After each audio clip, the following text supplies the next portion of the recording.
So what we need is an ethic that has certain objective moral principles that are not dependent simply on consequences, but I would say are rooted in God, who is a transcendent anchor point for moral values beyond culture, beyond society, beyond mores, and is the plumb line against which all actions and decisions are measured. Why should our standard of morality be a god? The mere fact that a god may be transcendent and unchanging doesn't seem sufficient to me. It doesn't seem to follow at all that a standard of morality which is unchanging and beyond all culture and historical contingencies would automatically be worth following.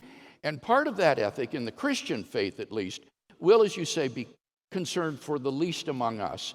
As Jesus said, insofar as you did this to the least among you, you did it unto me. Couldn't the Canaanites be classified as being the least among us? When the Israelites slaughtered the Canaanites, does that mean they were slaughtering Jesus?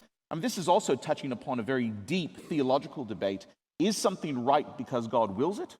Or does God will it because it is in itself right? Right, that's the old Euthyphro dilemma, and I think it's a false dilemma. I think the correct position is that God wills something because he is good, so that the good is God himself. So when we say that Yahweh is good, are we saying he is good according to some independent standard, or are we defining good as whatever is consistent with his nature? Craig seems to be defining good as that which is consistent with his nature, but why should that be our standard? The fact that Yahweh is unchanging and transcendent does not completely eliminate the arbitrariness of choosing his nature as one standard of morality. I was kind of disappointed that this debate didn't get into some of the more scientific disagreements between Craig and Krauss, so I'll leave you with one of the few scientific issues that they did discuss.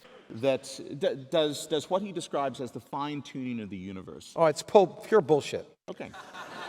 Pure bullshit. It's taken by people who say, look, hey, fine-tuning, God, I can use that.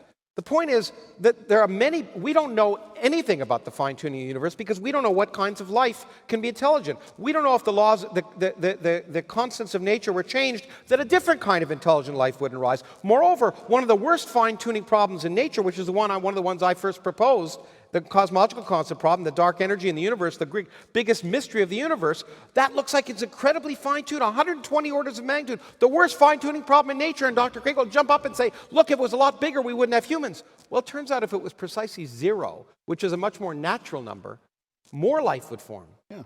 It exhibits one-sided fine-tuning. So this claim That's that not somehow a problem. you know that if the laws of physics were different, life wouldn't arise, means you know a hell of a lot more about the laws of physics than anyone I know.